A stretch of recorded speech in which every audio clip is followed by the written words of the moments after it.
Namaste. Welcome to Basic English Grammar Series, Day 5. Already ನಾವು ನಮ್ಮ 4 ಸೆಷನ್ಸಲ್ಲಿ ಪಾರ್ಟ್ಸ್ ಆಫ್ ಸ್ಪೀಚ್ನ ಬಗ್ಗೆ ತಿಳ್ಕೊಂಡ್ವಿ. Noun, types of noun, and then gender based ಆಗಿ ನಾವು ನೌನ್ನ ಯಾವ್ಯಾವ ರೀತಿಯಲ್ಲಿ ತಿಳ್ಕೊಳ್ಬೋದು ಅನ್ನೋದನ್ನು ಕೂಡ ಅರ್ಥ ಮಾಡ್ಕೊಂಡಿದ್ವಿ. ನಮ್ಮ ಎಲ್ಲ competitive exam, it might be state or central, doesn't matter, almost general English syllabus same ಇರುತ್ತೆ. ಅದೆಲ್ಲದಕ್ಕೂ ಕೂಡ ನೀವು ಡೀಟೇಲಾಗಿ ಅರ್ಥ ಮಾಡಿಕೊಂಡ್ರೆ ನಿಮ್ಮ ಕರಿಯರ್ಗೂ ಹೆಲ್ಪ್ ಆಗುತ್ತೆ, ಹಾಗೆ ನಿಮ್ಮ ಸ್ಪೋಕನ್ ಇಂಗ್ಲೀಷ್ ಕೂಡ ಇಂಪ್ರೂವ್ ಆಗುತ್ತೆ. ಸೊ ವಿಡಿಯೋನ ಎಂಡ್ ತನಕ ನೋಡಿ, ಆಗ ನಿಮಗೆ what is pronoun, what are the types of pronoun, ಅದು ಯಾವ್ಯಾವ ರೀತಿಯಲ್ಲಿ ನಾವು ಬಳಸ್ತೀವಿ ನಮ್ಮ ಡೇ ಟು ಡೇ ಲೈಫಲ್ಲಿ ಅನ್ನೋದನ್ನು ಕೂಡ ಅರ್ಥ ಮಾಡ್ಕೊಳ್ಬೋದು. ಬನ್ನಿ ಬಿಗಿನಿಂಗಿಂದ ಎಕ್ಸ್ಪ್ಲೇನ್ ಮಾಡ್ತಾ ಹೋಗ್ತೀನಿ. ಕನ್ನಡದಲ್ಲಿ ನೌನ್ ಅಂತ ಅಂದರೆ ಏನು? ನಾಮಪದ. ಹಾಗೆಯೇ ಪ್ರೊನೌನ್ ಅಂತ ಅಂದರೆ ಸರ್ವನಾಮ ಅಂತ ಹೇಳಿ ಕರಿತೀವಿ. ಓಕೆನಾ? ನಾಮಪದದ ಬದಲಿಗೆ ಬಳಸುವಂಥದ್ದನ್ನು ನಾವು ಪ್ರೊನೌನ್, ಸರ್ವನಾಮ ಅಂತ ಹೇಳಿ ಕರಿತೀವಿ. So let's explain. A pronoun is defined as a word or phrase that is used as a substitution for a noun or known phrase. Substitution means instead, ಬದಲಾಗಿ ನಾವು ಬಳಸುವಂಥದ್ದು. ಟು ರಿಪಿಟೇಷನ್ ಆಫ್ ನೋನ್, ಅಗ್ಲಗ್ಲ noun ಅಥವಾ ನಾಮಪದವನ್ನು ಬಳಸೋ ಬದಲು ನಾವು ಪ್ರೊನೌನನ್ನು ಬಳಸ್ತೀವಿ. ಹಾಗಾದರೆ ಪ್ರೊನೌನ್ ಅಂದರೆ ಯಾವುದು? ಅವನು, ಅವಳು, ಹಿ, ಶಿ, ಎಟ್. ಆಲ್ಮೋಸ್ಟ್ ಈ ಥರ್ಡ್ ಪರ್ಸನ್ ಗೊತ್ತಾಗತ್ತೆ ಅಂತ ಅನ್ಕೋತೀನಿ. ಹಾಗೆಯೇ ಯು, ಐ, ನಾನು, ಮೀ, ಅರ್ಥ ಆಗ್ತಿದ್ದೀವಾ? ಇದೆಲ್ಲದನ್ನು ಕೂಡ ಪ್ರೊನೌನ್ ಅಂತ ಕರಿತೀವಿ. ನಾನಿಲ್ಲೊಂದು ಎಕ್ಸಾಂಪಲ್ ತಗೊಂಡಿದ್ದೀನಿ, ಇದ್ರ ಮೂಲಕ ನಿಮಗೆ ಹೇಳುವಂಥ ಪ್ರಯತ್ನವನ್ನು ಮಾಡ್ತೀನಿ. Kavya is a good girl, Kavya sings well, Kavya loves Kavya's parents. Kavya's parents love Kavya. ತುಂಬ ಸಿಂಪಲ್ ಆಗಿದೆ. ರಿಪಿಟೇಟಿವ್ ಆಗಿ ಕಾವ್ಯ ಅನ್ನೋದು ಬರ್ತಿದೆ, ಅದು ಕೇಳೋಕೆ ನಮಗೇನೆ ಎಷ್ಟೊಂದು ಸಲ ಬಂದಿದೆಯಲ್ಲ ಅನಿಸುತ್ತೆ. So instead of name we are going to change that to pronoun. Kavya is a good girl, she sings well, she loves her parents, her parents love her. Observe ಮಾಡ್ತಿದ್ದೀರಲ್ವಾ? So instead of Kavya her ಅನ್ನೋ ವರ್ಣ ಬಳಸಿದ್ದೀನಿ, she ಅನ್ನೋ ವರ್ಣ ಬಳಸಿದ್ದೀನಲ್ವಾ? Okay. ಈ ಪ್ರೊನೌನ್ನ ಅರ್ಥ ಮಾಡ್ಕೊಳ್ಬೇಕು ಅಂತಂದರೆ ಅದರಲ್ಲಿರುವಂಥ classification ಕೂಡ ನಿಮಗೆ ಗೊತ್ತಿರಬೇಕು. That first person, second person, third person. ಇದು ಇಲ್ಲಿ ಮಾತ್ರ ಅಂತಲ್ಲ, ನಿಮಗೆ ಯಾವಾಗಲೂ ಕೂಡ first person, second person, third person, singular ಮತ್ತು ಪ್ಲೂರಲ್ ನಡುವೆ ಡಿಫ್ರೆನ್ಸ್ ಗೊತ್ತಿರಬೇಕು. ಸಿಂಗ್ಯುಲರ್ ಅಂತಂದರೆ ಏಕವಚನ, ಪ್ಲೂರಲ್ ಅಂತಂದರೆ ಬಹುವಚನ. ಐ, ನಾನು ಅಲ್ವಾ? ವಿ, ನಾವುಗಳು ತುಂಬ ಜನ ಇದ್ದೀವಿ. ಅರ್ಥ ಆಗ್ತಿದೆಯಾ? ಫಾರ್ ಅಸ್, ನಮಗೆ, ಇದೆಲ್ಲ ನಮ್ಮದು. ಮೀ, ನನಗೆ. ಸೆಕೆಂಡ್ ಪರ್ಸನಲ್ಲಿ ಬೇರೆಯವ್ರ ಬಗ್ಗೆ ಹೇಳ್ತಿದ್ದೀರಾ. ಯು, ನೀನು. ಅರ್ಥ ಆಗ್ತಿದೆಯಾ? ಥರ್ಡ್ ಪರ್ಸನಲ್ಲಿ ಅವನು, ಅವಳು, ಅದು, ಅವನದು. ದೇ, ಅವರು. ಅರ್ಥ ಆಗ್ತಿದೆಯಾ? ಸೊ ಇದು ಇಷ್ಟು ಕೂಡ ನಿಮಗೆ ನೋನ್ ಕಲಿಬೇಕಾದ್ರೆ, ವರ್ಕ್ ಕಲಿಬೇಕಾದ್ರೆ ಪ್ರತಿಯೊಂದರಲ್ಲೂ ಇಂಪಾರ್ಟೆಂಟ್ ಆಗುತ್ತೆ. ಇದನ್ನು ನೀವು ಮರಿಬಾರ್ದು. ಎಲ್ಲ ಕಾಂಪಿಟೇಟಿವ್ ಎಕ್ಸಾಮಲ್ಲೂ ಇದು ಇಂಪಾರ್ಟೆಂಟ್. ವಿತ್ ದಟ್ ನೋಟ್, ನೀವು ಮಾತಾಡ್ತಿದ್ದೀರಾ ಅಂತಂದರೆ ಇದರ ಬದಲಾವಣೆಗಳು ನಿಮಗೆ ಗೊತ್ತಿರಬೇಕು. ಐ ಹೋಪ್ ಬೇಸಿಕ್ಕಾಗಿ ನಾನು ಹೇಳ್ತಿರೋದು ನಿಮಗೆ ಅರ್ಥ ಆಗ್ತಿದೆ ಅಂತ ಅಂದ್ಕೊಳ್ತೀನಿ. ಇದನ್ನು ಬೇಕಾದ್ರೆ ನೀವು ಸ್ಕ್ರೀನ್ಶಾಟ್ ಕೂಡ ತೆಗೆದಿಟ್ಕೊಳ್ಳಿ, because it is important. Types of pronouns. ಈಗ ಆಲ್ರೆಡಿ ನಾವು ವಾಟ್ ಈಸ್ ಪ್ರೊನೌನ್ ಅನ್ನೋದನ್ನು ಅರ್ಥ ಮಾಡ್ಕೊಂಡಿದ್ದೀವಿ. ಅಲ್ಲಿ ಬರುವಂಥ first person, second person, third ಪರ್ಸನ್ನ ಬಗ್ಗೆ ಕೂಡ ಅರ್ಥ ಮಾಡ್ಕೊಂಡಿದ್ದೀವಿ. ಬನ್ನಿ ಈಗ ಡೀಟೇಲ್ ಆಗಿ ಒಂದೊಂದನ್ನೇ ಎಕ್ಸ್ಪ್ಲೇನ್ ಮಾಡ್ತಾ ಹೋಗ್ತೀನಿ. So personal pronoun. ಈಗ ನಾವು first person, second person, third ಪರ್ಸನಲ್ಲಿ ಏನನ್ನು ಓದಿದ್ವೋ ಅದನ್ನು ನೀವಿಲ್ಲಿ ಗಮನಿಸಬಹುದು. ಸೊ ಪರ್ಸ್ನಲ್ ಪ್ರೊನೌನಲ್ಲಿ ಸಬ್ಜೆಕ್ಟ್ ಹಾಗೆ ಆಬ್ಜೆಕ್ಟ್, ಸಬ್ಜೆಕ್ಟಿವ್ ಆಗಿ ಹಾಗೆಯೇ ಆಬ್ಜೆಕ್ಟಿವ್ ಆಗಿ ಕೂಡ ಪ್ರೊನೌನ್ ವರ್ಕ್ ಮಾಡುತ್ತೆ. I, you, we, they, he, she, it. Subject ಆದಾಗ when it is going to be object, I ಇರೋವಂಥದ್ದು ಮೀ ಆಗಿ ಚೇಂಜ್ ಆಗುತ್ತೆ, ವಿ ಅಸ್ ಆಗಿ ಚೇಂಜ್ ಆಗುತ್ತೆ, ದೇ ದೆಮ್ ಆಗಿ ಚೇಂಜ್ ಆಗುತ್ತೆ, he to him, she to her, it and you ಅಲ್ಲಿ ಅಂತ ಬದಲಾವಣೆ ಏನೂ ಆಗೋದಿಲ್ಲ. ಡೋಂಟ್ ವರಿ, ನಾನು ನಿಮಗೆ ಎಕ್ಸಾಂಪಲ್ ಮೂಲಕ ಎಕ್ಸ್ಪ್ಲೇನ್ ಮಾಡ್ತಾ ಹೋಗ್ತೀನಿ. For example, I met Kavya. I ಅನ್ನೋಂಥದ್ದು ಏನಾಯಿತು? ಸಬ್ಜೆಕ್ಟ್ ಆಯಿತು. ಕಾವ್ಯ ಮೆಟ್ ಮೀ, ಕಾವ್ಯ ನನ್ನ ಭೇಟಿ ಆದ್ಲು. ಮೀ ಅನ್ನೋದೇನಾಯ್ತು ಇಲ್ಲಿ? ಆಬ್ಜೆಕ್ಟ್ ಆಯಿತು. ಸೊ ಈ ರೀತಿಯಲ್ಲಿ ಕೂಡ ಪರ್ಸ್ನಲ್ ಪ್ರೊನೌನ್ನ ಸಬ್ಜೆಕ್ಟಿವ್ ಆಗಿ ಆಬ್ಜೆಕ್ಟಿವ್ ಆಗಿ ಅರ್ಥ ಮಾಡ್ಕೋಬೋದು. ಇಲ್ಲಿ ನಾನು 4 ಎಕ್ಸಾಂಪಲ್ಸ್ನ ಬರ್ತೀನಿ, ಗಮನಿಸಿ. He is waiting for me. He ಅನ್ನೋಂಥ ಸಬ್ಜೆಕ್ಟ್, ಇದೊಂದು ಪರ್ಸ್ನಲ್ ಪ್ರೊನೌನ್. ಅದೇ ಆಬ್ಜೆಕ್ಟ್ ಆಗಿ ನೋಡಿ ಮೀ ಇದೆ. ಐ ನೋ ಯು, ಐ ಅನ್ನೋಂಥದ್ದೇನು personal pronoun. It is there, it ಅನ್ನೋಂಥದ್ದೇನು personal pronoun. We all give books to them, them ಅನ್ನೋಂಥದ್ದು ಆಬ್ಜೆಕ್ಟ್, ವಿ ಅನ್ನೋಂಥದ್ದು ಪರ್ಸ್ನಲ್ ಪ್ರೊನೌನ್. ಐ ಹೋಪ್ ನಿಮಗೆ ಪರ್ಸ್ನಲ್ ಪ್ರೊನೌನ್ ಅರ್ಥ ಆಯಿತು ಅಂದ್ಕೊಳ್ತೀನಿ. ಬನ್ನಿ ಈಗ ಪೊಸೆಸಿವ್ ಪ್ರೊನೌನ್ನ ಬಗ್ಗೆ ತಿಳ್ಕೊಳ್ಳೋಣ. ಏನು ಪೊಸೆಸಿವ್ ಪ್ರೊನೌನ್ ಅಂತ ಅಂದರೆ, ನಾನು, ನಂದು, ನನಗೆ ಬೇಕು, ಅವಳದು ಮಾತ್ರನೇ ಅಂತ ಹೇಳ್ತಿರಲ್ವ, ಆಗ ಬಳಸುವಂಥದ್ದು. ಇಲ್ಲೂ ಕೂಡ ನೀವು ಸಬ್ಜೆಕ್ಟ್ ಹಾಗೆ ಆಬ್ಜೆಕ್ಟನ್ನು ಗಮನಿಸ್ಬೋದು. ಮೈ, ಮೈ ನಂದು, ಯು ಯುವರ್ಸ್. ಇಲ್ಲಿ ಆಲ್ಮೋಸ್ಟ್ ಎಸ್ ಅನ್ನೋಂಥದ್ದು ಆ್ಯಡ್ ಆಗುತ್ತೆ, ಆದರೆ ಫಸ್ಟ್ ಆಫ್ ಇರೋದಿಲ್ಲ, ನೆನಪಿರಲಿ. ಫಸ್ಟ್ ಆಫ್ ಇದ್ದಾಗ ಅದ್ರ ಮೀನಿಂಗೇ ಬೇರೆ ಆಗುತ್ತೆ. ಹಿಸ್ ಇರೋದು ಹಿಸ್ಸೇ ಆಗುತ್ತೆ, ಹರ್ ಹರ್ಸ್, ಇಟ್ಸ್ ಇಟ್ಸ್. ಸೊ ಇಲ್ಲಿ ಏನೂ ಬದಲಾವಣೆ ಆಗದಿರೋಂಥದ್ದು ಹಿಸ್ ಮತ್ತು ಇಟ್ಸ್, ನೆನಪಿರಲಿ. ವಾಟ್ ಈಸ್ ಪೊಸೆಸಿವ್ ನೌನ್ ಅಂತಂದರೆ ದಟ್ ಇಟ್ ಈಸ್ ಮೈನ್, ನಂದು ಅಂತ ಹೇಳ್ತಿರಲ್ಲ ಅದು. ಎಕ್ಸಾಂಪಲ್ ನೋಡಿ, ದಿಸ್ ಈಸ್ ಮೈ ಬ್ಯಾಗ್, ಇದು ನನ್ನ bag. This bag is mine, ನನ್ನದು. ವೇರ್ ಈಸ್ ಯುವರ್ಸ್, ನಿಂದೆಲ್ಲಿದೆ. ದಿಸ್ ಬುಕ್ ಈಸ್ ಅವರ್ಸ್, ಇದು ನಮ್ಮ ಪುಸ್ತಕ. ಅಂದರೆ ನಾವು ಪೊಸೆಸಿವ್ ಆಗಿ ಬಳಸ್ತೀವಲ್ವ, ಅಂಥ ಸಂದರ್ಭದಲ್ಲಿ ಬಳಸುವಂತಹ ಪದಗಳು. ಸೊ ಪರ್ಸ್ನಲ್ ಪ್ರೊನೌನ್ ಹಾಗೆಯೇ ಪೊಸೆಸಿವ್ ಪ್ರೊನೌನ್ನ ಮೀನಿಂಗ್ ನಿಮಗೆ ಗೊತ್ತಾಗಿದೆ ಅಂತ ಅಂದ್ಕೊಳ್ತೀನಿ. ರಿಫ್ಲೆಕ್ಸಿವ್ ಪ್ರೊನೌನ್, ಅದನ್ನು ನಾವು ಕೆಲವೊಂದು ಸಲ ಎಂಫೆಸ್ಟಿಕ್ ಪ್ರೊನೌನ್ ಅಂತ ಕೂಡ ಕರಿತೀವಿ, ಅಥವಾ ಇಂಟೆನ್ಸಿವ್ ಪ್ರೊನೌನ್ ಅಂತ ಕರಿತೀವಿ. ಇದರ ಬಗ್ಗೆ ತಿಳ್ಕೊಳ್ಳೋಣ. Myself, yourself, yourselves. SELVES ನ ಆ್ಯಡ್ ಮಾಡಿದ್ದೀವಿ. ಇದು ಪ್ಲೂರಲ್ ಇದ್ದಾಗ, ಇದು ಸಿಂಗ್ಯುಲರ್ ಇದ್ದಾಗ. Ourself, ourselves, singular plural. Themselves, himself, herself, itself. ಏನು ಮೀನಿಂಗ್ ಇದ್ರದ್ದು? ಮೈ ಸೆಲ್ಫ್, ನಾನೇ ಮಾಡ್ತೀನಿ, ನಂದು, ನಾನು ಅನ್ನೋದನ್ನ ಅದು ಎಕ್ಸ್ಪ್ರೆಸ್ ಮಾಡ್ತಾ ಹೋಗುತ್ತೆ. ಎಕ್ಸಾಂಪಲ್ನ ನೋಡಿ, ಅವಾಗ ನಿಮಗೆ ಅರ್ಥ ಆಗುತ್ತೆ.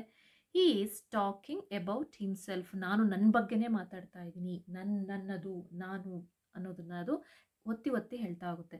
U see your self in the mirror, U see your self, ನಾನು ನನ್ನನ್ನೇ ನನ್ನ ಮಿರರಲ್ಲಿ ನೋಡೋಕ್ಕೆ ಸಾಧ್ಯ, ನಾನು ನನ್ನನ್ನು ಅಥವಾ ನಿನ್ನನ್ನೇ ನಿನ್ನ ಮಿರರಲ್ಲಿ ನೋಡ್ಕೊಳ್ಳೋದಕ್ಕೆ ಸಾಧ್ಯ. ನಾನು ನನ್ನ ಬಗ್ಗೆನೇ ಮಾತಾಡೋವಂಥದ್ದು. I will go there myself, ನಾನಾಗೆ ಹೋಗ್ತೀನಿ ಅಲ್ಲಿಗೆ, ಅಲ್ಲ ಯಾರ ಅವಶ್ಯಕತೆಯೂ ಇಲ್ಲ ಅಂತ ಹೇಳ್ತಾ ಇದ್ದೀನಿ. ಅಂದರೆ ನಾನಾಗಿ ನನ್ನ ಬಗ್ಗೆ ಮಾತಾಡ್ಕೊಳ್ಳೋವಂಥದ್ದು. ಅರ್ಥ ಆಗ್ತಿದೆಯಾ? I will go myself, ನಾನೇ ಹೋಗ್ತೀನಿ ಅಲ್ಲಿಗೆ, ನಾನು, ನಂದು. ಅರ್ಥ ಆಗ್ತಿದೆಯಾ? ಇಲ್ಲೊಂದು ಅಬ್ಸರ್ವ್ ಮಾಡಿ, ಎಂಫೆಟಿಕ್ ಅಂತ ಒಂದು ವರ್ಡ್ ಬಳಸ್ತೆ, ಹಾಗೆಯೇ ಇಂಟೆನ್ಸಿವ್ ಪ್ರೊನೌನ್ ಅನ್ನೋ ವರ್ಡ್ನ ಬಳಸ್ತೆ. ಅದೆರಡು ಕೂಡ ಇದೇ ಸೇಮ್ ಪದಗಳನ್ನು ಬಳಸ್ತೀವಿ, ಆದರೆ ಇಲ್ಲಿ ಅದನ್ನು ಹೇಳೋ ರೀತಿ ಬೇರೆ. ಇನ್ನು ಜಾಸ್ತಿ ಫೋರ್ಸಾಗಿ ಹೇಳ್ತೀವಿ. I myself go there, ನಾನೇ ಅಲ್ಲಿಗೆ ಹೋಗ್ತೀನಿ, ನಾನು, ನಂದು. ಹಿ ಹಿಮ್ಸೆಲ್ಫ್ ಟೋಲ್ಡ್, ಅವನೇ ಹೇಳಿದ್ದು ಕಣೋ, ಅವನಿಗೆ ಹೇಳ್ಕೊಂಡ ಕಣೋ ಹೇಳ್ತೀವಲ್ವ. ಅಂದರೆ ಇನ್ನು ಹೆಚ್ಚು ಒತ್ತಿ ಹೇಳಿದಾಗ ಅದು ಇಂಟೆನ್ಸಿವ್ ಪ್ರೊನೌನ್ ಆಗುತ್ತೆ. ರಿಫ್ಲೆಕ್ಸಿವ್ ಪ್ರೊನೌನ್ ಅಂತ ಅಂದರೆ U see your self in the mirror, ನಿನ್ನ ಮಿರರಲ್ಲಿ ನೋಡ್ತಾ ಹೋಗ್ತೀಯ, ನಾನೇ ಕಾಣಿಸ್ತೀನಿ, ಪ್ರತಿಬಿಂಬ. ಅಂದರೆ ಒಂದು ವಿಷಯನ ಒತ್ತಿ ಒತ್ತಿ ನನ್ನ ಬಗ್ಗೆ ನಾನೇ ಹೇಳ್ಕೊಳ್ತಾ ಇದ್ದೀನಿ, ಅಥವಾ ಬೇರೆಯವ್ರ ಬಗ್ಗೆ ಒತ್ತಿ ಒತ್ತಿ ಹೇಳ್ತಾ ಇದ್ದೀನಿ. ಹಿ ಹಿಮ್ಸೆಲ್ಫ್ ಟೋಲ್ಡ್ ಅಂದಾಗ ಅದೇನಾಗುತ್ತೆ ಇಂಟೆನ್ಸಿವ್. ರಿಫ್ಲೆಕ್ಸಿವ್ ಹಾಗೆಯೇ ಇಂಟೆನ್ಸಿವ್. ಸೊ ಈ ಚಾರ್ಟ್ ನಿಮಗೆ ಅರ್ಥ ಆಗಿದೆ ಅಂತ ಅಂದ್ಕೊಳ್ತೀನಿ. ಬೇಕಾದ್ರೆ ಇದನ್ನ ಒಂಥರ ನೀವು ಸ್ಕ್ರೀನ್ಶಾಟ್ ತೆಗೆದು ಇಟ್ಕೋಬಹುದು. ಹಾಗೆಯೇ ಇದನ್ನು ಇನ್ನೂ ಒಂದು ಸ್ವಲ್ಪ ಸಪ್ರೇಟಾಗಿ ನಿಮಗೆ ಹೇಳ್ತಾ ಹೋಗ್ತೀನಿ. ಜಸ್ಟ್ ಎ ರೀಕ್ಯಾಪ್, ಒಂದು ರಿವಿಷನ್ ಅಂತ ಅಂದ್ಕೊಳ್ಳಿ. ಸೊ ಪರ್ಸ್ನಲ್ ಪ್ರೊನೌನ್ ಅಂದರೆ ಏನು? It is a pronoun we use to refer to people, sometimes animals. The pronoun it, they, them can also apply to objects. Subject ಆಗಿರುತ್ತೆ, ಆಬ್ಜೆಕ್ಟ್ ಆಗಿರುತ್ತೆ. Already ನಿಮ್ಗೆ ಅದ್ರ ಬಗ್ಗೆ ಮಾಹಿತಿ ಗೊತ್ತಿದೆ. ಸೊ ಪರ್ಸ್ನಲ್ ಪ್ರೊನೌನ್ ಯಾವುದಾದ್ರು ಅಂತ ಗೊತ್ತಿದೆ ನೋಡಿ. I went to sleep early, I is personal pronoun. You need, they were happy to see their friend. So ಇಲ್ಲೆಲ್ಲದೂ ಕೂಡ ನಾನು ಸಬ್ಜೆಕ್ಟ್ನ ಎಕ್ಸಾಂಪಲ್ ಆಗಿ ತಗೊಂಡಿದ್ದೀನಿ. Possessive pronoun. So possessive pronoun ಅಂದಾಗ ಮೈನ್, ಯುವರ್ಸ್, ಹರ್ಸ್ ಯಾವ್ದ್ಯಾವ್ದು ಬರುತ್ತೆ ಅಂತ ಗೊತ್ತಿದೆ. Shows that a noun owns or possess something. Possessive pronouns do not need the apostrophe s to show possession. So ಏನು ತನ್ನ ಪೊಸೆಸಿವ್ ಇದೆ ಆ ಪ್ರೊನೌನ್ನ ಎಕ್ಸ್ಪ್ರೆಸ್ ಮಾಡೋದಕ್ಕೆ ಅಪಾಸ್ಟ್ರಫಿ ಎಸ್ನ ಅವಶ್ಯಕತೆ ಇರೋದಿಲ್ಲ. ನೋಡಿ, main, all of the houses in our neighbourhood look the same, but ours is the only one house with the satellite dish. ನಮ್ಮನೆ ಎಲ್ಲದಕ್ಕಿಂತ ಸೂಪರ್. ನಮ್ಮನೇಲಿ ಮಾತ್ರನೇ ಸ್ಯಾಟಲೈಟ್ ಡಿಶ್ ಇದೆ.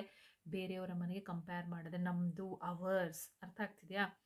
ಸೊ ಈ ರೀತಿ ಆಗಿರುವಂಥದ್ದು ನೋಡಿ. ಹರ್ಸ್, ಹೇಸ್ ಪದಗಳನ್ನು ಗಮನಿಸ್ತಿದ್ದೇನೆ ಅನ್ಕೋತೀನಿ. ನಾನು, ನಂದು. ನೋಡಿ, had toy on the shelf is mine. ಅಲ್ಲಿರೋವಂಥದ್ದೆಲ್ಲ ಟಾಯ್ ಅದು ನಂದು, ಮೈನ್. ಸೊ ಈ ರೀತಿಯಾಗಿ ಬಳಸುವಂಥದ್ದು. ಸೊ ಆದರೆ ಇಲ್ಲೆಲ್ಲೂ ಕೂಡ ಎಸ್ಸಿಗೆ ನಾವು ಅಪಾಸ್ಟ್ರಫಿನ ಇಡೋದಿಲ್ಲ. ಇದು ನಿಮಗೆ ಗೊತ್ತಿರಬೇಕು. ಸೊ ರಿಫ್ಲೆಕ್ಸಿವ್ ಮತ್ತು ಇಂಟೆನ್ಸಿವ್ನ ಇನ್ನೊಮ್ಮೆ ಹೇಳ್ತೀನಿ, ನೆನ್ಪಿಟ್ಕೊಳ್ಳಿ. So self singular, selves plural ಆಗಿದ್ದಾಗ ಬಳಸ್ತೀವಿ. Count yourselves. Annie only had herself to blame. ಅವಳನ್ನೇ ಬ್ಲೇಮ್ ಮಾಡ್ಕೋತಾ ಇದ್ದಾಳೆ. ಅದು ಬಿಟ್ಟರೆ ಏನು ಮಾಡೋಕ್ಕೆ ಸಾಧ್ಯ? Peter and Paul had baked themselves cake. ಅವರಿಬ್ಬರು ಸೇರಿ ಅದ್ಭುತವಾಗಿರೋ ಕೇಕ್ನ ಮಾಡಿದ್ದಾರೆ. ಸೊ ನಾರ್ಮಲ್ ಆಗಿ ಅವ್ರ ಬಗ್ಗೆನೇ ಹೇಳ್ತಾ ಇದ್ದೀವಿ. ಅದೇ ಇಂಟೆನ್ಸ್ ಆಗಿ ಇದ್ದಾಗ I built my house my self. ನಾನೇ ಕಷ್ಟಪಟ್ಟು ಮಾಡಿದ್ದು, ನಾನು, ನಂದು. ನೋಡಿ, the children made the cookies themself. ಅವರೆಲ್ಲರೂ ಸೇರಿ ಅವರೇ ಕಷ್ಟಪಟ್ಟು ಕುಕೀಸ್ನ ಮಾಡಿದ್ರು. Most of the time reflex ಮತ್ತು ಇಂಟೆನ್ಸಿವ್ ಎರಡರಲ್ಲೂ ಅಂತ ಡಿಫ್ರೆನ್ಸು ಇರೋದಿಲ್ಲ. ಇಲ್ಲಿ ಒಂದು ಸ್ವಲ್ಪ ಫೋರ್ಸ್ಫುಲ್ ಆಗಿ ಹೇಳ್ತೀವಿ, ಅಲ್ಲಿ ನಾರ್ಮಲ್ ಆಗಿ ಹೇಳ್ತೀವಿ. ಆ್ಯಂಡ್ ವಿತ್ ಅಡ್ವರ್ಬ್, ಅಡ್ಜೆಕ್ಟಿವ್ ಮತ್ತು pronoun or noun to which they refer. ಇದೆಲ್ಲದನ್ನು ಕೂಡ ಅದು ರೆಫರ್ ಮಾಡುತ್ತೆ. ಇದನ್ನು ಮತ್ತೆ ನೀವು ಅಡ್ಜೆಕ್ಟಿವ್ನ ಟೈಪ್ಸಲ್ಲೂ ಕೂಡ ನೋಡಬಹುದು. ಐ ಹೋಪ್ ನಿಮಗೆ ಇಲ್ಲಿ ತನಕ ಅರ್ಥ ಆಗಿದೆ ಅಂದ್ಕೊಳ್ತೀನಿ. ನೆಕ್ಸ್ಟ್ ನಾವು ಡೆಮಾನ್ಸ್ಟ್ರೇಟಿವ್ ಪ್ರೊನೌನ್ಸ್. ಏನಿದು ಡೆಮಾನ್ಸ್ಟ್ರೇಟಿವ್ ಪ್ರೊನೌನ್ಸ್? ಯಾವುದೋ ಒಂದು ವಿಷಯ ನೀವು ಪಾಯಿಂಟ್ ಔಟ್ ಮಾಡ್ತಾ ಇದ್ದೀರಾ ಅಥವಾ ಶೋ ಮಾಡ್ತಾ ಇದ್ದೀರಾ, ಅದನ್ನು ತೋರಿಸ್ಬೇಕು. ಅದು ಡಿಸ್ಟೆನ್ಸಲ್ಲಿ ಇರ್ಬೋದು ಅಥವಾ ಒಂದು ಸಮಯವನ್ನು ಇರ್ಬೋದು, ದೂರ ಹತ್ತಿರ, ಇದಿಷ್ಟನ್ನು ರೆಪ್ರೆಸೆಂಟ್ ಮಾಡುವಂಥದ್ದು demonstrative pronoun. Then understand it. We use it to point out or to show or to indicate to something specific within the sentence. It might be near or far or distance or time. Near ಇರ್ಬೋದು, far ಇರ್ಬೋದು, in distance or ಟೈಮ್ನ ಅದು represent ಮಾಡುತ್ತೆ. Okay, so there are 4 demonstrative pronouns. This, that, these, those. ಇದು 4 ಮಾತ್ರ ನಾವು demonstrative ಪ್ರೊನೌನ್ಸಲ್ಲಿ use ಮಾಡ್ತೀವಿ. ಇದನ್ನೇ ನೀವು ಅಡ್ಜೆಕ್ಟಿವಲ್ಲಿ ಕೂಡ ಯೂಸ್ ಮಾಡ್ತೀರಾ. ಅದು ಆಗ ನಾನು ನಿಮಗೆ ಎಕ್ಸ್ಪ್ಲೇನ್ ಮಾಡ್ತೀನಿ. ಸೊ ಒಂದು ನೆನ್ಪಿಟ್ಕೊಳ್ಳಿ, ದಿಸ್, ದ್ಯಾಟ್ ಸಿಂಗ್ಯುಲರ್ ಆಗಿರುತ್ತೆ, ದೀಸ್, ದೋಸ್ ಅನ್ನೋಂಥದ್ದು ಪ್ಲೂರಲ್ ಆಗಿರುತ್ತೆ. ದಿಸ್ ಮತ್ತು ದೀಸ್ ಇದೆರಡೂ ಕೂಡ ನಿಯರ್ನ ರೆಪ್ರೆಸೆಂಟ್ ಮಾಡಿದ್ರೆ, ದ್ಯಾಟ್ ಆ್ಯಂಡ್ ದೋಸ್ ಎರಡು ಕೂಡ ಫಾರ್ನ ರೆಪ್ರೆಸೆಂಟ್ ಮಾಡುತ್ತೆ. For example, I prefer this. ನಾನು ಇದನ್ನು ಪ್ರಿಫರ್ ಮಾಡ್ತೀನಿ. So it is in near. These are beautiful but those belong to Danny. These ಇದೆಲ್ಲದೂ ಕೂಡ ಬ್ಯೂಟಿಫುಲ್ ಆಗಿದೆ. ಬಟ್ ದೋಸ್ ಅಂತಂದರೆ ತುಂಬ ಹಳೆದಿರ್ಬೋದು, ಅದು ತುಂಬ ದೂರದಲ್ಲಿರೋದನ್ನ ರೆಪ್ರೆಸೆಂಟ್ ಮಾಡುತ್ತೆ. Did you see that? ಅದನ್ನು ನೀನು ನೋಡಿದ್ಯಾ? Those are good. ಅದೆಲ್ಲ ತುಂಬ ಚೆನ್ನಾಗಿತ್ತು. That is beautiful. ಅದೆಷ್ಟು ಚೆನ್ನಾಗಿದೆ. ಅಬ್ಸರ್ವ್ ಮಾಡ್ತಿದ್ರಲ್ವಾ? ದಿಸ್ ಮತ್ತು ದಟ್ ಈಸ್ ಬ್ಯೂಟಿಫುಲ್. ದೂರದಲ್ಲಿರೋದನ್ನ ಅದು ರೆಪ್ರೆಸೆಂಟ್ ಮಾಡುತ್ತೆ. ನೋಡಿ, this is Padmashri speaking. Is this Charan? ಇಲ್ಲಿ ದಿಸ್ ಅನ್ನೋವಂಥದ್ದು ಏನಾಯಿತು? This is. ಸೊ ನಾನು ತುಂಬ ನಿಯರಲ್ಲಿ ಹೇಳ್ತಾ ಇದ್ದೀನಿ. Is this Charan? ಇದು ಚರಣ್ನ ಅಬ್ಸರ್ವ್ ಮಾಡ್ತಿದ್ದೀರಲ್ವಾ? ಸೊ ಹೀಗೆ ದೂರ ಹಾಗೆ ಹತ್ತಿರದ ವಿಷಯ ಆಗಿರ್ಬೋದು, ಡಿಸ್ಟೆನ್ಸ್ನ ರೆಪ್ರೆಸೆಂಟ್, ಟೈಮ್ನ ರೆಪ್ರೆಸೆಂಟ್ ಮಾಡೋ ಟೈಮಲ್ಲಿ ಬಳಸ್ತೀವಿ. ಒಂದ್ಸಲ ರೀಕ್ಯಾಪ್ಚ್ ಮಾಡಿ. ಡೆಮಾನ್ಸ್ಟ್ರೇಟಿವ್ ಪ್ರೊನೌನ್ಸ್ ಅಂತ ಅಂದರೆ it shows or to point out, indicate, near or far, distance or ಟೈಮ್ನ ರೆಪ್ರೆಸೆಂಟ್ ಮಾಡೋ ಅಂಥದ್ದು. There are only 4. This, that, these and those. Singular ಯಾವುದು, ಪ್ಲೂರಲ್ ಯಾವುದು? ಯಾವುದು ನಿಯರ್ನ ರೆಪ್ರೆಸೆಂಟ್ ಮಾಡುತ್ತೆ, ಯಾವುದು ಫಾರ್ನ ರೆಪ್ರೆಸೆಂಟ್ ಮಾಡುತ್ತೆ? ನಿಯರ್ ಅಂದಾಗ ದಿಸ್, ದೀಸ್. ಫಾರ್ ಅಂದಾಗ ದಟ್, ದೋಸ್. ಅರ್ಥ ಆಗ್ತೀಯಾ? Did you see that? ಅದು ನೀನು ನೋಡಿದ್ಯಾ? ಅದು ಯಾವಾಗಲೂ ನೋಡಿರೋಂಥದ್ದು. Far, this is beautiful. ಎಷ್ಟು ಚೆನ್ನಾಗಿದೆ ಇದು. ಸೊ ನಾನು ನೋಡ್ತಾ ಇದ್ದೀನಿ. ಸೊ ಇದನ್ನೆಲ್ಲದನ್ನು ಕೂಡ ನೀವು ಗಮನದಲ್ಲಿ ಇಟ್ಕೋಬೇಕು. ಇದ್ರ ಮೇಲೆ ಕಾಂಪಿಟೇಟಿವ್ ಎಕ್ಸಾಮಲ್ಲಿ ತುಂಬ ಸಲ ಪ್ರಶ್ನೆಗಳು ಬಂದಿದೆ. Interrogative pronounce. ಇಂಟರೋಗೇಟಿವ್ ಅಂತಂದರೆ ಯಾರನ್ನೂ ನೀವೇನು ಮಾಡ್ತಿದ್ದೀರಾ? ಪ್ರಶ್ನೆ ಮಾಡ್ತಾ ಇದ್ದೀರಾ. ಸೊ ಎಗೇನ್ ನಿಮಗೆ ಇಂಟರೋಗೇಟಿವ್ ಸೆಂಟೆನ್ಸ್ ಅಂತ ಬರುತ್ತೆ. ಆವಾಗ ಇನ್ನೂ ಡೀಟೇಲ್ ಆಗಿ ಅಲ್ಲಿ ಎಕ್ಸ್ಪ್ಲೇನ್ ಮಾಡ್ತೀನಿ. Interrogative pronouns are pronouns used to ask questions about unknown people or things. So ಇಲ್ಲಿ ನಾವು 5 Wsನ ಯೂಸ್ ಮಾಡ್ತೀವಿ. Who, whom, what, which, whose. Who ಯಾರು, ಹೂಮ್ ಯಾರಿಗೆ, ವಾಟ್ ಏನು, ವಿಚ್ ಯಾವುದು, ಹೂಸ್ ಇದು ಯಾರದ್ದು, ಅರ್ಥ ಆಗ್ತಿದೆಯಾ, ಯಾರು ಯಾರಿಗೆ ಹೇಳಿದರು, ಯಾರು ಯಾರಿಂದ ಮಾತಾಡಲ್ಪಟ್ಟರು, ಎಷ್ಟೊಂದು ಥರ ನಾವು ಇದನ್ನು ಕನ್ನಡದಲ್ಲಿ ಕೂಡ ನೋಡ್ತೀವಿ. So interrogative pronouns used in sentence. Who wrote this, what is an amphibian, which is the correct answer. ಅರ್ಥ ಆಗ್ತಿದೆಯಾ, ಏನು WWsನ ಯೂಸ್ ಮಾಡ್ತೀವೋ ಅದನ್ನು ನಾವು ಇಂಟರಾಗೇಟಿವ್ ಪ್ರೊನೌನ್ಸ್ ಅಂತ ಹೇಳ್ತೀವಿ. ಐ ಹೋಪ್ ಈ 6 ಏನು ಟೈಪ್ಸ್ ಇದೆ ನಿಮಗೆ ಅರ್ಥ ಆಗಿದೆ ಅಂದ್ಕೊಳ್ತೀನಿ. ಬನ್ನಿ ಈಗ ನೆಕ್ಸ್ಟ್ ಒನ್ನ ನೋಡೋಣ. Relative pronouns. ಯಾವ ರೀತಿಯಲ್ಲಿ interrogative pronouns we use for asking a question, relative pronouns connect relative clauses to independent clauses. 2 ಸೆಂಟೆನ್ಸ್ನ ಕನೆಕ್ಟ್ ಮಾಡೋದಕ್ಕೆ ಇದು ತುಂಬ ಹೆಲ್ಪ್ ಮಾಡುತ್ತೆ. ಬಟ್ ಇಲ್ಲಿ ಕನೆಕ್ಷನ್ ಇದೆ ಇಂಟ್ರಾಗೇಟಿವಿಗೂ ರಿಲೇಟಿವ್ ಪ್ರೊನೌನ್ಸಿಗೂ. ಅದೇನು ಅಂತ ನೆಕ್ಸ್ಟ್ ಒಂದು PPTಯಲ್ಲಿ ನೋಡೋಣ. ಇಲ್ಲಿ ಸಿಂಪಲ್ ಆಗಿ ನಿಮಗೆ ಅದನ್ನು ಎಕ್ಸ್ಪ್ಲೇನ್ ಮಾಡ್ತೀನಿ. ಇಲ್ಲೂ ಕೂಡ ನಾವು that, what, which, who, whom observe ಮಾಡ್ತಿದ್ದೀರಲ್ವಾ, ಸೇಮ್ ಏನು ಕ್ವಶನ್ನಿಗೆ ಬಳಸ್ತಿದ್ವೋ ಅದನ್ನೇ ಬಳಸ್ತಾ ಹೋಗ್ತೀವಿ. So how traditionally who refers to people and which and that refers to animals and things. ಇದು ನಿಮಗೆ ಗೊತ್ತಿರಬೇಕು. ಹೂ ರೆಫರ್ಸ್ ಟು ಪೀಪಲ್, ಹಾಗೆಯೇ which and that refers to animals or things. Here are a few examples. The woman who called earlier did not leave a message. The woman who ಅನ್ನೋಂಥದ್ದಲ್ಲಿ 2 ಕನೆಕ್ಟನ್ನು ಕೊಡ್ತಾ ಇದೆ. She does not want to eat the meal that is too spicy. ಅವಳು ಊಟ ಮಾಡೋದಕ್ಕೆ ready ಇಲ್ಲ. She don't want. Because ಅನ್ನೋ ಬದಲು that, ಯಾಕಂದರೆ that is too spicy. This book which ends on the cliffhanger is really exciting. ಇಲ್ಲಿ which ಅನ್ನೋವಂಥದ್ದು ಒಂದು ಬುಕ್ಕಿನೊಳಗಡೆ ಇರೋಂಥ ವಿಷಯವನ್ನು ಕನೆಕ್ಟ್ ಮಾಡ್ತಿದೆ. ನಿಮಗೆ ಬೇಸಿಕ್ಕಾಗಿ ಹೇಳಿದ್ದೀನಿ. ಬನ್ನಿ ಇಲ್ಲಿ ಡೀಟೇಲ್ ಆಗಿ ಅರ್ಥ ಮಾಡ್ಕೊಳ್ಳೋಣ. ಅಬ್ಸರ್ವ್ ಮಾಡಿ, ರಿಲೇಟಿವ್ ಮತ್ತು ಇಂಟರಾಗೇಟಿವ್ ಪ್ರೊನೌನ್ಸ್ನ ಡಿಫ್ರೆನ್ಸ್ನ ನಾನು ಹೇಳ್ತಾ ಇದ್ದೀನಿ. ಹೂ ಅಂತಂದರೆ ಯಾರು, ಹೂಮ್ ಯಾರಿಗೆ, ಹೂಸ್ ಯಾರ್ದು, ವಾಟ್ ಏನು, ವಿಚ್ ಯಾವುದು. ಈ ರೀತಿಯಾಗಿರುವಂಥ ಮೀನಿನ ಇಂಟರಾಗೇಟಿವ್ ಸೆಂಟೆನ್ಸ್ ಕೊಡುತ್ತೆ.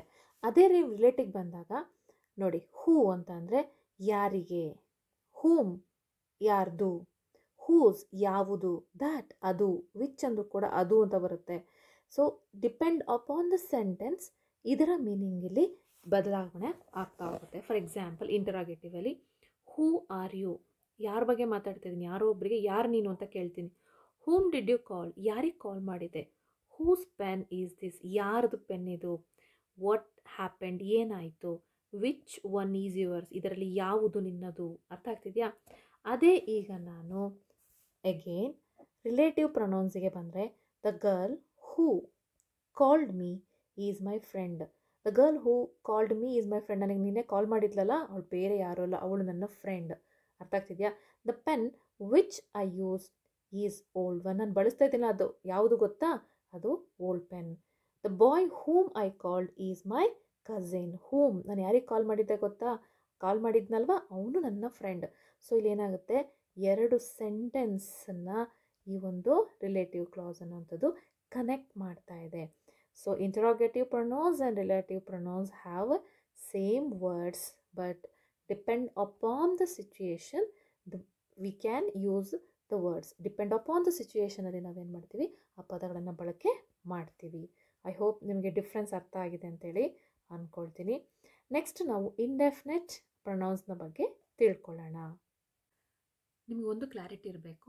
ಇಂಡೆಫಿನೆಟ್ ಪ್ರೊನೌನ್ಸ್ ಅಂತ ಅಂದರೆ ಅನಿಶ್ಚಿತವಾಗಿರುವಂಥದ್ದು, ಕ್ಲಾರಿಟಿ ಇಲ್ಲದೆ ಇರೋವಂಥದ್ದು ಅನ್ನೋ ಮೀನಿಂಗ್ನ ಕೊಡುತ್ತೆ. We use indefinite pronouns when a noun is not specific. It might be about people, animals, place, ಯಾವುದ್ರ ಬಗ್ಗೆಯೂ ಕೂಡ ಸ್ಪೆಸಿಫಿಕ್ಕಾಗಿ ಇಲ್ಲದಿರೋವಂಥದ್ದು. ಹಾಗಾಗಿ ಇದನ್ನು ನಾವು ಇಂಡೆಫಿನೆಟ್ ಪ್ರೊನೌನ್ಸ್ ಅಂತ ಕರಿತೀವಿ. ಹಾಗಾದರೆ ಯಾವ್ಯಾವ ರೀತಿಯ ಪದಗಳನ್ನು ಬಳಸ್ತೀವಿ ನೋಡಿ. All, any, anybody, anyone, anything, each, everybody, everyone, everything, little, much, nobody, no one, one, somebody, nothing. ನೋಡಿ ಬೋತ್, ಫ್ಯೂ, ಮೆನಿ. ಅಬ್ಸರ್ವ್ ಮಾಡ್ತಿದ್ದೀರಾ ಅಂದ್ಕೊಳ್ತೀನಿ. ಈ ಎಲ್ಲ ಪದಗಳನ್ನು ಕೂಡ ನಾವು ಇಂಡೆಫಿನೆಟ್ ಪ್ರೊನೌನ್ಸ್ ಅಂತ ಹೇಳಿ ಕರಿತೀವಿ. When an indefinite pronoun functions as a subject of a sentence or clause, it usually takes singular verbs. ಇದು ಗೊತ್ತಿರಲಿ, ಕೆಲವೊಮ್ಮೆ ಸಿಂಗ್ಯುಲರ್ ವರ್ಬ್ಸ್ನ ತಗೊಳುತ್ತೆ. ನೋಡಿ, ನೋ ಒನ್ ಈಸ್ ಹೆಲ್ಪಿಂಗ್, ಯಾರೂ ನನಗೆ ಹೆಲ್ಪ್ ಮಾಡ್ತಾ ಇಲ್ಲ. No one. Each brings a gift. ಎಲ್ಲರೂ ಕೂಡ ಗಿಫ್ಟ್ನ ತಗೊಬಂದಿದ್ರು. ಇಲ್ಲಿ ಎಲ್ಲರೂ ಅಂತಿದೆ, ಪರ್ಟಿಕ್ಯುಲರ್ ಒಬ್ಬೊಬ್ಬರ ಬಗ್ಗೆ ಏನಾದ್ರು ಹೇಳ್ತಿದಾರಾ? ಇಲ್ಲ ಅಲ್ವಾ. Both look just right. Both ಅಂದರೆ ಇಬ್ಬರು ಕೂಡ ತುಂಬ ಚೆನ್ನಾಗಿ ಕಾಣ್ತಿದ್ದೀರಾ. Many are helping. ಅಲ್ಲಿ ನೋ ಒನ್ ಈಸ್ ಹೆಲ್ಪಿಂಗ್ ಅಂದರೆ ಯಾರೂ ಹೆಲ್ಪ್ ಮಾಡ್ತಾ ಇಲ್ಲ, ಅಲ್ಲಿ ತುಂಬ ಜನ ಇದ್ದರು. ಮೆನಿ ಆರ್ ಹೆಲ್ಪಿಂಗ್, ಇಲ್ಲಿ ತುಂಬ ಜನ ನನಗೆ ಹೆಲ್ಪ್ ಮಾಡ್ತಾ ಇದ್ದಾರೆ ಅಂತ ಹೇಳ್ತಾರೆ. ಪರ್ಟಿಕ್ಯುಲರ್ ಆಗಿ ಯಾವುದೋ ಒಂದನ್ನು ಇಲ್ಲಿ ಐಡೆಂಟಿಫೈ ಮಾಡಿ ಅವರು ಹೇಳ್ತಾ ಇಲ್ಲ ಅಲ್ವಾ. ನೋಡಿ, ಹ್ಯಾವ್ ಯು ಈಟನ್ ಎನಿಥಿಂಗ್? ಏನಾದರೂ ತಿಂದಿಯಾ ನೀನು? ಇಲ್ಲಿ ಎನಿಥಿಂಗ್ ಅನ್ನುವಂಥದ್ದು ಏನಾದರೂ ಅನ್ನುವಂಥದ್ದನ್ನು ಕೊಡುತ್ತೆ. ಸೊ ಈ ರೀತಿಯಲ್ಲಿ ನಾವು ಬಳಸೋದಂತಹ ಪದಗಳನ್ನು ಇಂಡೆಫಿನೆಟ್ ಪ್ರನೌನ್ ಅಂತ ಹೇಳಿ ಕರೀತಾರೆ. For example, both of you come here, I have few chocolates. ನನ್ನ ಹತ್ರ ಸ್ವಲ್ಪನೇ ಚಾಕ್ಲೇಟ್ಸ್ ಇದೆ, ಫ್ಯೂ. ಸೊ ಇಲ್ಲಿ ಡೆಫಿನೆಟಾಗಿ ಎಷ್ಟು ಅಂತ ಏನಾದ್ರು ಹೇಳ್ತಾ ಇದ್ದೀನಾ? ಇಲ್ಲ ಅಲ್ವಾ. ಈ ರೀತಿಯಾಗಿ ಬಳಸುವಂಥದ್ದನ್ನು ನಾವು ಇಂಡೆಫಿನೆಟ್ ಪ್ರನೌನ್ಸ್ ಅಂತ ಹೇಳಿ ಕರಿತೀವಿ. And the last one is reciprocal pronouns.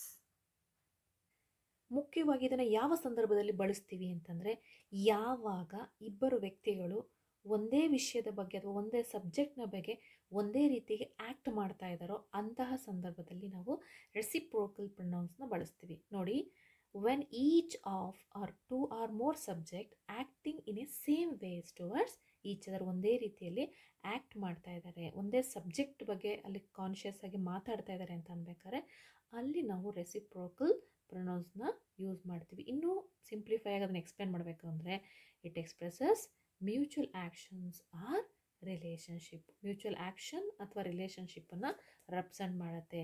ಬ್ರ್ಯಾಕೆಟಲ್ಲಿ ಬರೆದಿದ್ದೀನಿ ನೋಡಿ, given or done in return. ಒಂದೇ ವಿಷಯನ ಅವರು ಮಾತಾಡ್ತಿದ್ದಾರೆ, ರಿಟರ್ನಲ್ಲೂ ಅದೇ ಇದ್ದಾಗ. ಇನ್ನೂ ಸಿಂಪಲಾಗಿ ಹೇಳಬೇಕು ಅಂತಂದರೆ, A and B are playing, B and A are playing. ಇಬ್ಬರು ಆಟ ಆಡ್ತಿದ್ದಾರೆ, ಎ ಬಿ ಜೊತೆ, ಬಿ ಮತ್ತು ಎ ಇಬ್ಬರು ಆಟ ಆಡ್ತಾ ಇದ್ದಾರೆ. ಇನ್ನು ಸಿಂಪಲಾಗಿ A and B each other playing ಅಂತ ಬಳಸ್ಬೋದಲ್ವಾ. ಇನ್ಸ್ಟೆಡ್ ಆಫ್ ಸೆಂಟೆನ್ಸ್ನ ದೊಡ್ಡದಾಗಿ ಮಾಡೋ ಬದಲು ಸಣ್ಣದಾಗಿ. ಈ ರೆಸಿಪ್ರೋಕಲ್ ಪ್ರೊನೌನ್ಸಲ್ಲಿ ನಾವು ಬಳಸುವಂಥದ್ದು ಎರಡೇ ಎರಡು ಪದ, ಒನ್ ಅನದರ್, ಈಚ್ ಅದರ್. ಇದೆರಡೇ ಪದಗಳನ್ನು ಬಳಸೋದು. There are mainly used to stop unnecessary repetition in the sentence. ಎರಡು ಇಂಪಾರ್ಟೆಂಟ್ ವಿಷಯನ ನೀವು ಇದರಲ್ಲಿ ನೆನ್ಪಿಡ್ಕೋಬೇಕು. It is not used in singular. Singular ಇದ್ದಾಗ ಇದನ್ನು ಬಳಸೋದಿಲ್ಲ. ಐ, ಯು, ಹಿ, ಶಿ ಇಟ್ಟಿದ್ದಾಗ ಬಳಸೋದಿಲ್ಲ. ಯು ಪ್ಲೂರಲ್ ಫಾರ್ಮ್ ಇದ್ದಾಗ ಮಾತ್ರ ಬಳಸ್ತೀವಿ, ಅದನ್ನು ಸಿಂಗ್ಯುಲರ್ ಇದ್ದೆ ಬಳಸೋದಿಲ್ಲ. The action should be same. ಹೇಳಿದಲ್ಲ, ಆ್ಯಕ್ಷನ್ ಸೇಮ್ ಆಗಿ ಇರಬೇಕು. For example, my parents love each other. ಒಬ್ರನ್ನೊಬ್ರು ಪ್ರೀತಿಸ್ತಾ ಇದ್ದಾರೆ, so each other. Rama and Sita love each other, because ಅವರಿಬ್ಬರು ಒಬ್ರನ್ನೊಬ್ರು ಇಷ್ಟಪಡ್ತಿದ್ದಾರೆ, same action. Respect one other. ನಾವು ಒಬ್ಬರಿಗೆ ಒಬ್ಬರು ರೆಸ್ಪೆಕ್ಟನ್ನ ಕೊಡ್ತಾ ಇದ್ದಾರೆ ಅಂದಾಗ ಮಾತ್ರ ನಾವು ಒಂದು ಸೆಂಟೆನ್ಸ್ನ ಬಳಸಲಿಕ್ಕೆ ಸಾಧ್ಯ. ಐ ಹೋಪ್ ನಿಮ್ಗೆ ಅರ್ಥ ಆಗ್ತಿದೆ ಅಂತೇಳಿ ಅಂದ್ಕೊಳ್ತಾ ಇದ್ದೀನಿ. ಸೊ ಈಚ್ ಅದರ್ ಹಾಗೂ ಒನ್ ಅದರ್ ಅನ್ನೋದನ್ನು ಇಂತಹ ಸಂದರ್ಭದಲ್ಲಿ ಮಾತ್ರ ಬಳಸುವಂಥದ್ದು. ಅರ್ಥ ಆಗ್ತಿದೆ ಅಲ್ವಾ. ಸೊ ನಾವಿವತ್ತು ಫುಲ್ ಪ್ರೊನೌನ್, ಟೈಪ್ಸ್ ಆಫ್ ಪ್ರೊನೌನ್ನ ಡೀಟೇಲ್ ಆಗಿ ಅರ್ಥ ಮಾಡ್ಕೊಂಡಿದ್ದೀವಿ. So here is the references, go through this. ಇನ್ನೂ ಹೆಚ್ಚು ಮಾಹಿತಿನ ನೀವು ತಿಳ್ಕೊಳ್ತಾ ಹೋಗ್ತೀರಾ. ಸೊ ಟಿಲ್ ಟುಡೇ ನಿಮ್ಗೇನೇನು ಅರ್ಥ ಆಗಿದೆ ಅಥವಾ ನಿಮ್ಗೇನಾದ್ರು ಡೌಟ್ಸ್ ಇದೆ ಅಂತಂದರೆ ಕಮೆಂಟ್ ಸೆಕ್ಷನಲ್ಲಿ ಅದನ್ನು ಹಾಕಿ ನಾವು ಇನ್ನೂ ಹೆಚ್ಚು ವಿಷಯಗಳನ್ನು ಡಿಸ್ಕಷನ್ ಮಾಡೋಣ. Until then, thank you so much. And next ಅಪ್ಡೇಟಿಗಾಗಿ ನನ್ನ ಚಾನಲ್ನ ಸಬ್ಸ್ಕ್ರೈಬ್ ಮಾಡಿ, ಹಾಗೆ ನಿಮ್ಮ ಫ್ರೆಂಡ್ಸಿಗೆ ಹೆಲ್ಪ್ ಆಗುತ್ತೆ ಅವರಿಗೆ ಇದನ್ನು ಶೇರ್ ಮಾಡಿ. Thank you so much.